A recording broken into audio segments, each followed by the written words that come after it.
The Upanishads, in two parts, translated by F. Max Muller. Brihadaranyaka Upanishad, 4th Adhyaya, 3rd Brahmana.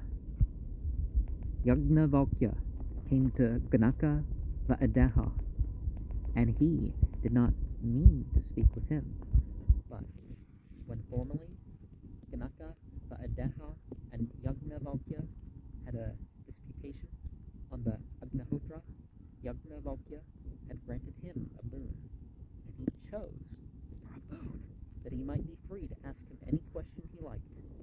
Yajnavalkya granted it, and thus the king was the first to ask him a question. Yajnavalkya, he said, "What is the light of man?" Yajnavalkya replied, "The sun, O king, for having the sun alone for his light, man sits, moves about, does his work, and returns." Ganaka Va'adaha said, "So indeed it is, O Yajnavalkya." Ganaka Va'adaha said, "When the sun has set, O Yajnavalkya, what is then the light of man?" Yajnavalkya replied, "The moon indeed is his light. For having the moon alone for his light, man sits, moves about, does his work, and returns." Ganaka Va'adaha said, "So indeed it is, O Yajnavalkya." Ganaka Va'adaha said, "When the sun has set, O Yajnavalkya, and the moon has set, what is the light of man?" Yajnavalkya replied, "Fire indeed is his light. For having fire alone for his light, man sits, moves about, does his work, and returns." Ganaka Va'adaha said, "When the sun has set, O Yajnavalkya, and the moon has set, and the fire is gone out, what is then the light of man?" Yajnavalkya replied, "Sound indeed is his light. For having sound alone for his light, man sits, moves about, does his work, and returns. Therefore, O king, when one cannot see even one's own hand, yet when a sound is raised, one goes towards it." Ganaka Va'adaha said, "So indeed it is, O Yajnavalkya." Ganaka Va'adaha said, "When the sun is set, O Yajnavalkya, and the moon has set, and the fire is gone out, and the sound hushed, what is then the light of man?" Yajnavalkya said, "That self indeed is his light. For having the self alone as his light, man sits, moves about, does his work, and returns." Ganaka Va'adaha said, "Who is that self?" Yajnavalkya replied, "He who is within the heart, surrounded by the pranas, senses. The person of light, consisting of knowledge, he, remaining the same, wanders along the two worlds as if thinking, as if moving, during sleep and dream. He transcends this world and all the forms of death, all that falls under the sway of death, all that is perishable. On being born, that person, assuming his body, becomes united with all evils. When he departs, he dies, he leaves all evils behind. And there are two states for that person, the one here in this world, the other in the other world, and as a third, an intermediate state, the state of sleep. When in that intermediate state, he sees both those states together, the one here in this world and the other in the other world. Now, whatever his admission to the other world may be, having gained that admission, he sees both the evils and the blessings. And when he falls asleep, then after having taken away with him the material from the whole world, destroying and building it up again, he sleeps, dreams, by his own light. In that state, the person is self-illuminated. That are no real chariots in that state, no horses, no roads, but he himself sends forth, creates chariots, roads, and horses. There are no blessings there, no happiness, no joys, but he himself sends forth, creates blessings, happiness, and joys. There are no tanks there, no lakes, no rivers, but he himself sends forth, creates tanks, lakes, and rivers. He indeed is the maker. On this there are these verses. After having subdued by sleep all that belongs to the body, he, not asleep himself, looks down upon the sleeping senses. Having assumed light, he goes again to his place. the golden person, the lonely bird. 1. Guarding with the breath, prana, life. The lower nest, the immortal, moves away from the nest. That immortal, one goes wherever he likes. The golden person, the lonely bird. Then we have 2 following verse 12. Going up and down in its dream, the entity makes manifold shapes for himself, either rejoicing together with women or laughing with his friends, or seeing terrible signs. After verse 13, before we see the number 14, we have the number 3. People may see his playground, but himself no one ever sees. Therefore they say, let no one wake a man suddenly, for it is not easy to remedy if he does not get back rightly to his body. Here some people object and say, no, this sleep is the same as the place of waking, for what he sees while awake, that only he sees when asleep. No, here, in sleep, the person is self-illuminated, as we explained before. Ganaka Vaideha said, I will give you, sir, 1,000. Speak on for the sake of my emancipation. Yagnavalkya said, that person, having enjoyed himself in that state of bliss, samprasada, deep sleep, having moved about and seen both good and evil, hastens back again as he came to the place from which he started, the place of sleep, to dream, and whatever he may have seen there, he is not followed, affected by it, for that person is not attached to anything. Ganaka Vaideha said, so it is indeed, Yagnavalkya. I give you, sir, 1,000. Speak on for the sake of emancipation. Yagnavalkya said, that person, having enjoyed himself in that sleep, dream, having moved about and seen both good and evil, hastens back again as he came to that place from which he started, to be awake. And whatever he may have seen there, he is not followed, affected by it, for that person is not attached to anything. Ganaka Vaideha said, so it is indeed, Yagnavalkya. I give you, sir, 1,000. Speak on for the sake of emancipation.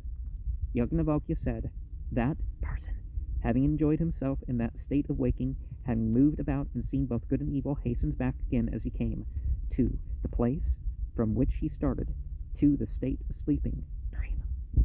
In fact, as a large fish moves along the 2 banks of a river, the right and the left, so does that person move along these 2 states, the state of sleeping and the state of waking, and as a falcon or any other swift bird, after he has roamed about here in the air, becomes tired, and folding his wings is carried to his nest, so does that person hasten to the state where, when asleep, he desires no more desires and dreams no more dreams.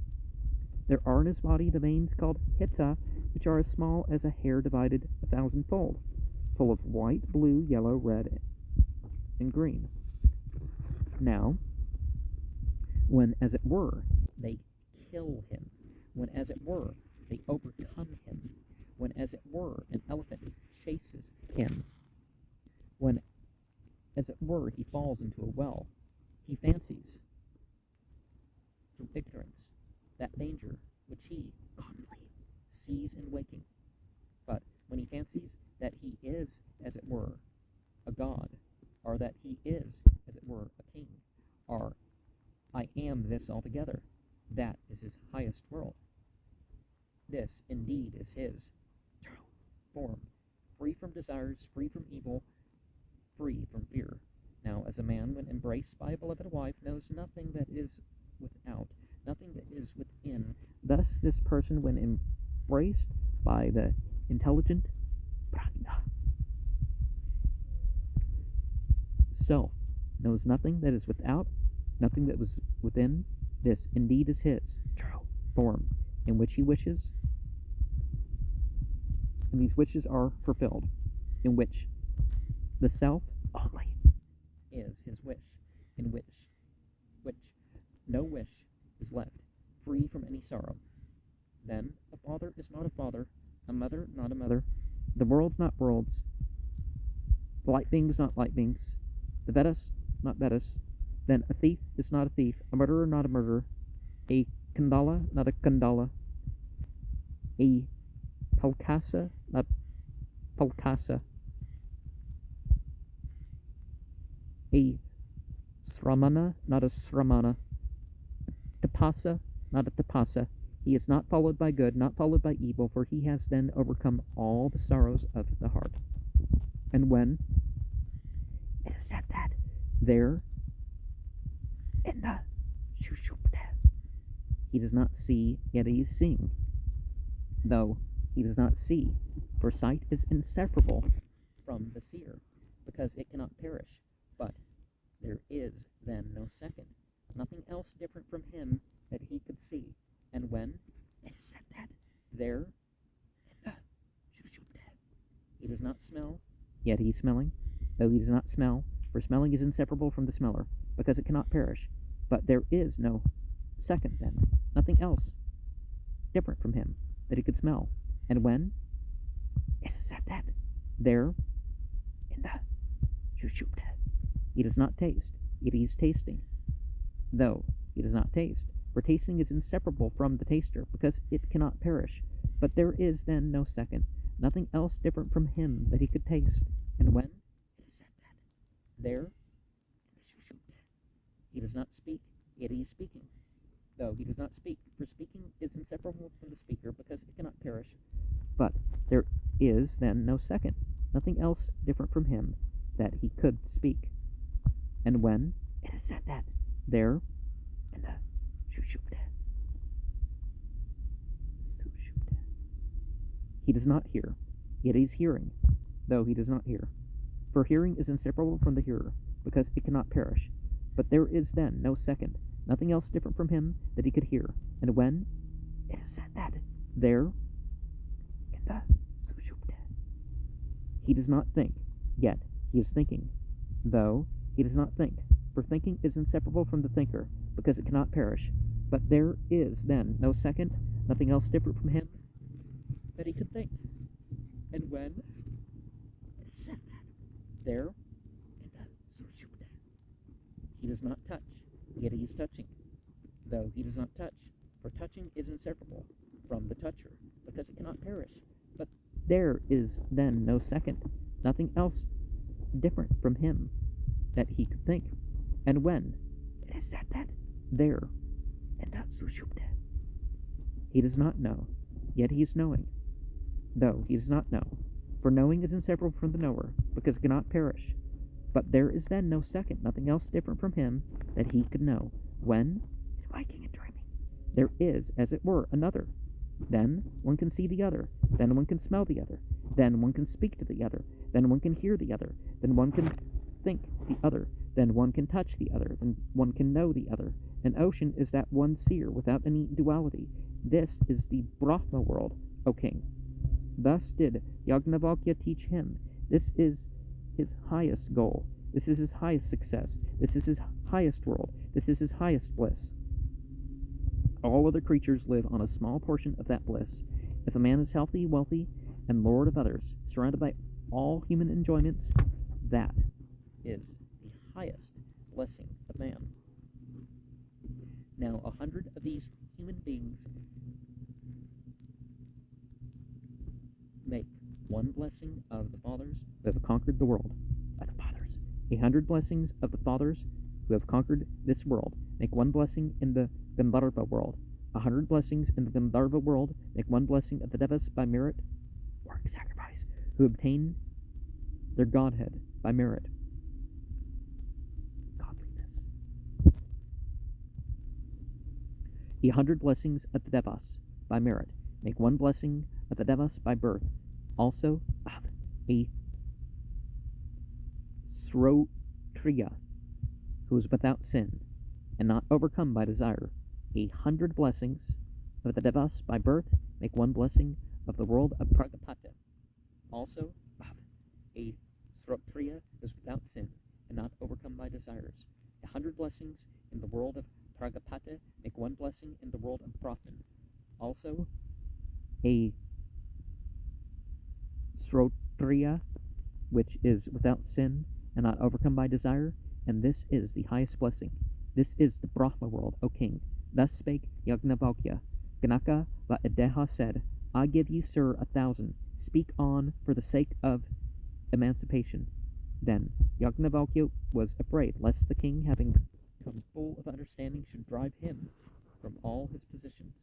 And Yajnavalkya said, that person, having enjoyed himself in that state of sleeping dream, having moved about and seen both good and bad, hastens back again as he came to the place from which he started, to the state of waking. Now, as a heavy-laden carriage moves along groaning, thus does his corporeal self, mounted by the intelligent self, move along groaning, when a man is thus going to expire, and when the body grows weak through old age, or becomes weak through illness. At that time, that person, after separating himself from his members, as an amra, mango, or udumbara, fig, or katala fruit, is separated from the stalk, hastens back as he came to the place from which he started, to know life. And as policemen, magistrates, equerries, and governors wait for a king who is coming back with food and drink, saying, he comes back, he approaches. Thus do all the elements wait on him, who knows this, saying that Brahman comes, that Brahman approaches, and as policemen, magistrates, equerries, and governors gather round a king who is departing, thus do all the senses, pranas, gather round the self at the time of death, when a man is thus going to expire. And this 38 verse thing has the point that I didn't agree with. The one character is like, well, I'm going to lose my positions as, I guess, the most knowledgeable or whatever, or there's going to be another person qualified to do what I can do or whatever. It's like, that's not the point. Spiritual knowledge is something that one should be out there sharing. And Sankara seems to take ukvasi as a noun. He writes, yatra etad bhavate etad ete kriyaba set shanam urdvo kvase yatro urdvo kvas itvam asya bhavatit yartha. And we're connecting this to verse 35, talking about expiring. Yatra etad bhavate etad ete kriya viseshanam urdvo kvasi yatro urdvo kvasetvam asya bhavati yartha. And with the state of waking, see what was said about verse 17. That's verse 34. Verse 33, the positions. Sankara explains that Yajnavalkya was not afraid that his own knowledge might prove imperfect, but that the king, having the right to ask him any question he liked, might get all his knowledge from him. Well,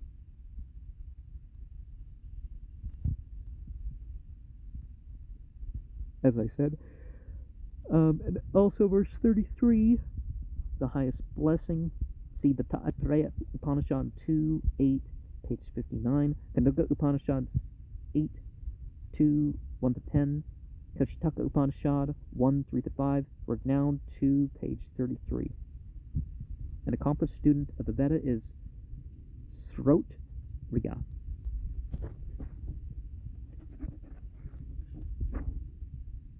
And 32, the Brahma world. Are the seer is the Brahma world, dwells in the Brahma world, or is Brahman. And in Ekankara they talk about the degrees of initiation. versus the degrees of exposure. You go to the spiritual realms, but then you become a dweller of those realms, which is different than just witnessing of those realms. And Salila is explained as Salil Abat, like the ocean, the seer being one like the ocean, which is one only. Dr. Geusen takes Salila as a locative and translates it in dem gwog, referring to Svetara Upanishad 6.15, and we're bouncing this off of the ocean, verse 32 also. And verse 23, he does not see. This is the old Upanishad argument, that true sense is the self and not the I. Although, therefore, in the state of profound sleep, where the I and the other senses rest, it might be said that Purusha does not see, yet he is a seer all the time, though he does not see with the eye. The seer cannot lose his character of seeing, as little as the fire can lose its character of burning, so long as it is fire. The self sees by its own light, like the sun, even where there is no second, no object, but the self that cannot be seen. Now, of course, some aspects of character you want to maintain to the point where, it is recognizable that these are character traits. If that's the issue. And Sorrows of the Heart, verse 22. Max Muller is translated as if the text were Anan Vagata Punyana Anan Vagata Papena. We find an Vagata used in a similar way in verse 15, 16, and so on. But the Kanvas read Anan Vagatam Punyana Anan Vagatam Papena, and Sankara explains the neuter by referring it to Urupam, Urupaparatvan, Napum Sakalangam. The Madhyandhinas, if we may trust Weber's edition, read Anan Vagata Punyana Vagata Papena. The second, Vagata, may be a mere misprint, but the Diviv Edda Ganga seems to have read Anan Vagatam like the Kanvas, for he says Anan Vagatam ite Urpavishtayo Napum Sakirndasa. And also the Tapasa, Avana Prasta, who performs penances. A Sramana is a mendicant. A Kalkasa is a son of a Sudra father and a Kshatriya mother. A Kandala is a son of a Sudra father and a Brahmana mother. Brunahan, Varishta, Brahma Hanta, the murderer, not a murderer part, verse 22. And then verse 21, the Kanvas read Sokantaram. Okay. Sokantaram. The Madhyandhinas, Asoka Nataram. But the commentators arrive at the same result, namely that it means Sokas Unyam, free from grief.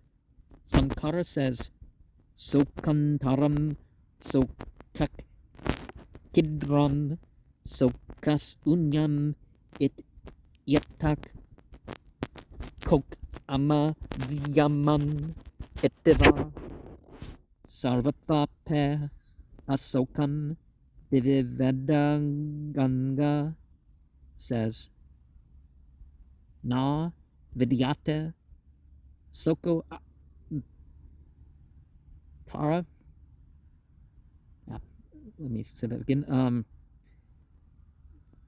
Diviveda Ganga says na vidyate soko tara madhya yasya tara sokantaram, and Weber sokasunyam. And still in verse 21, the Kanda text reads Atikanda apahata papma sankara, explains Atikanda by Atikandam, and excuses it as Svadhyaya Dharma Papta.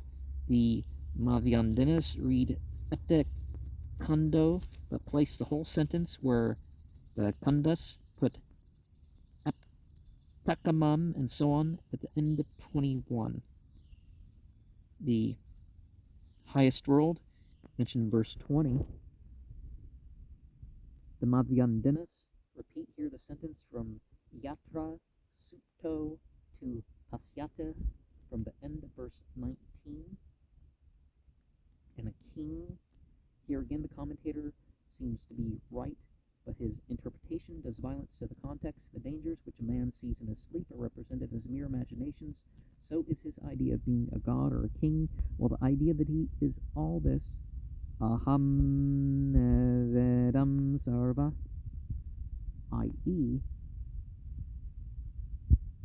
idam sarvam, see Sankara, page 873, 111, is represented as the highest and real state. But it is impossible to begin a new sentence with aham nevedam sarvam, and though it is true that all the preceding fancies are qualified by Iva, I prefer to take Deva and Ragan as steps leading to the Sarvatma Va.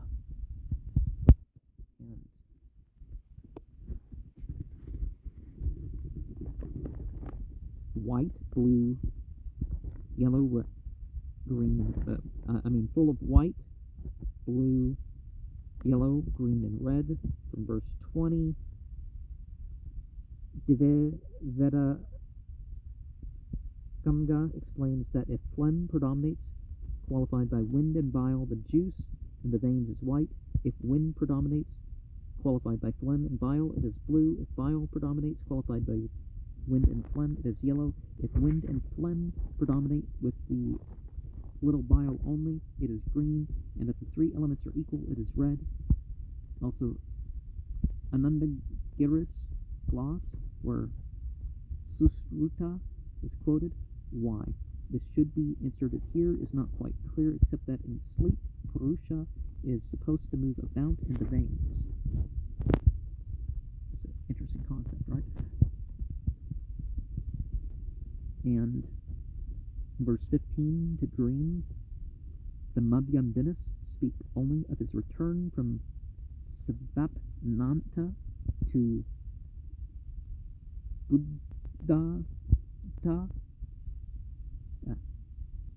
Budvanta, from sleep to waking, instead of his going from some prasada, deep sleep, to Svapna, dream, from Svapna to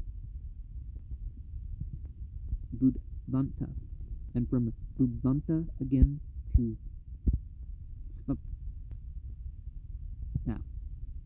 Svapnanta, as the Kanvas have it. In 18, the Kanvas also mention Svapnanta and Budvanta only, but the next paragraph refers to Sushupta. And in verse 14, when asleep, F.X. Muller has translated this according to the commentator, who says, therefore the self is self-illuminated during sleep, but others say that the state of waking is indeed the same for him as sleep. There is no other intermediate place different from this and from the other world, and if sleep is the same as the state of waking, then this sleep itself is not separate, not cause and effect, but mixed with them, and the self therefore is not self-illuminated. What he means is that others, in order to disprove the self-illumination, say that this sleep is the same as the state of waking, giving as the reason that we see in sleep or in dreams exactly what we see in waking. But this is wrong, because the senses have stopped, and only when the senses have stopped does one see dreams. Therefore, there is no necessity for admitting another light in sleep, but only the light inherent in the self.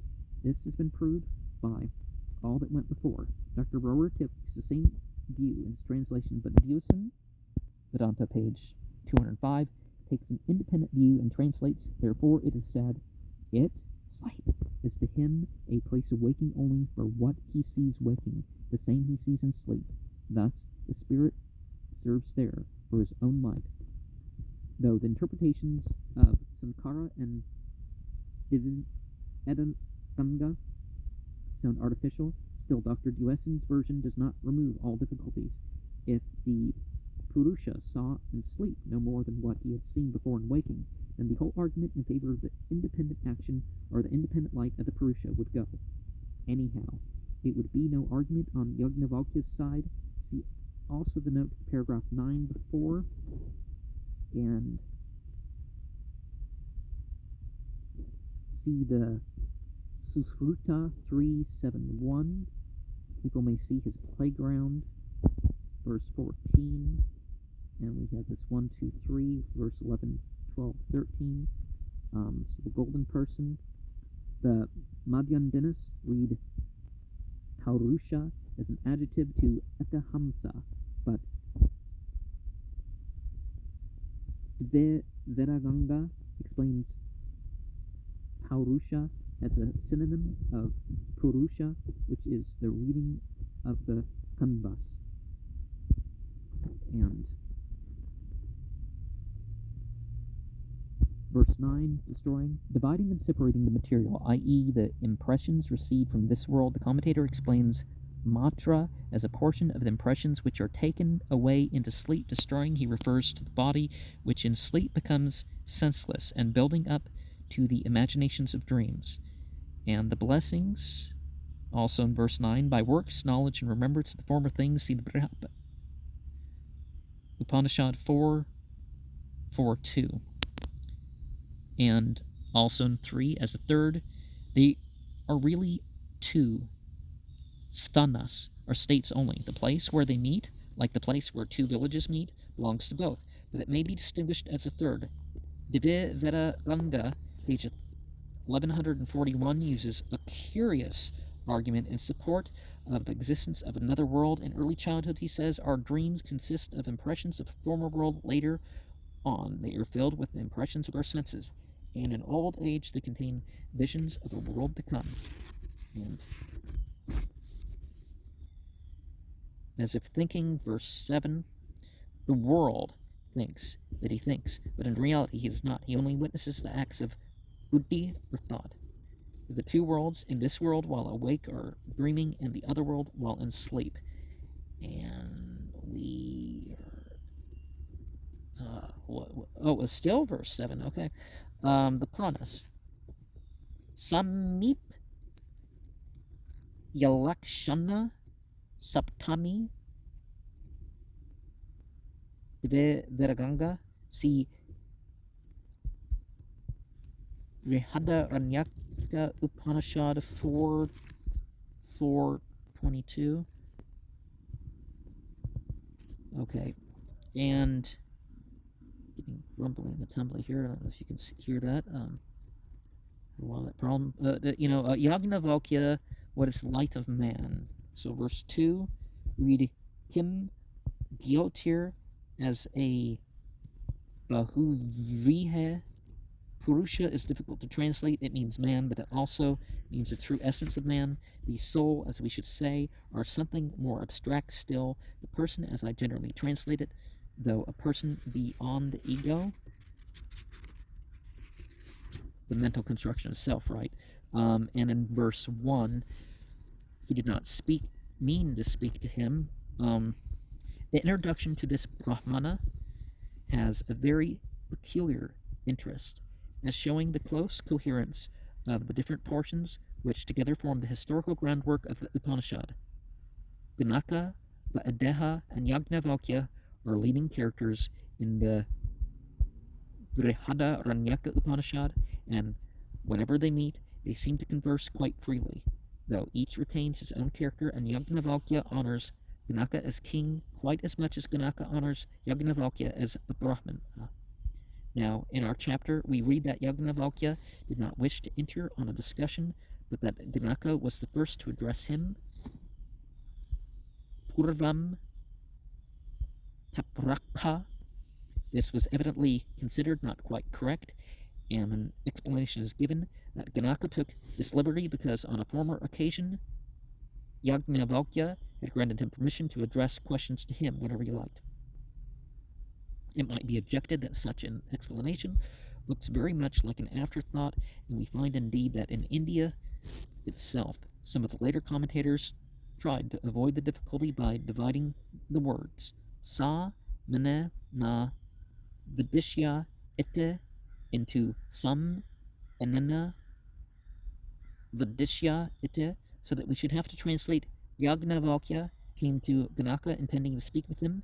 See Brihadaranyaka's commentary, page 1141.